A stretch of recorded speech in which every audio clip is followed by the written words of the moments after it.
Grabe na talaga yung panahon ngayon, oh. May bago na naman nagpapalaganap ng kasamaan. Sana masugpo lahat yan ni Rocketman para sa ikatatahimik ng lungsod. Hindi na talaga safe yung sa panahon ngayon. Pero okay lang yan, Ligaya. Dahil dito naman ako. Kaya kitang protektahan. Akong bahala sa'yo. Yung manahimik ka nga dyan. Hindi ka nga makabili ng bago mong brief, bro. Protektahan mo pa ako. Buti kung ikaw si Rocketman, baka pwede. Kung dalawan talagang to, kung ano-ano nga nangyayari sa syudad eh. Ganyan ba kayo? Ako. Kila si Coco. At ang mapalaganap mo sa mga.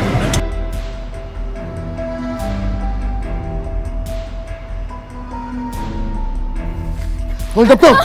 Huwag kang sisigaw! Ibigay mo na sa akin kung anong meron ka! Kung ayaw mo, isaksak ko sa itong nakatutok sa'yo! Wag! Huwag niyo po akong sasaktan! Ibibigay ko po lahat ng gusto niyo! Ay, kailang. Kailang ha? Ano na naman? Ligaya, Peter. Parang masakit yung tiyan ko. Kailangan ko munang umalis. Tinan mo to, paano mo ako maliligtas kung lagi kang paalis-alis? Lalabas na to. Sus! Sige na, iwan ko na kayo. Ito talaga, oh. Yan ang gusto ko! Madali ka naman palang kausap eh! Rocketman! Tulungan mo ako!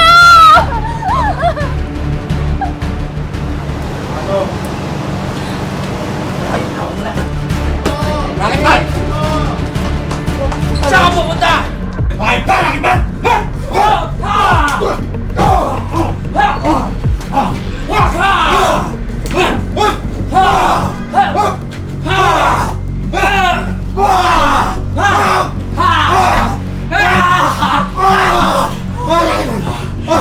Pwede mo tapusin ako! Iligay na ako sa'yo. Tatapusin na kita! Ano na ang final blow? Ngayon, umamin ka! Umamin ka na! Sino ang guro sa'yo? Sabi ko na nga ba, wala kayong gagawing matino dito sa bayan na to! Umalis ka na rito! Umalis ka na! Maraming salamat, Rocketman! Buti dumating ka! Don't worry, Miss Beautiful. I got it under control. Bakit? Oops! No, no, no! I need to go. Umuwi ka na.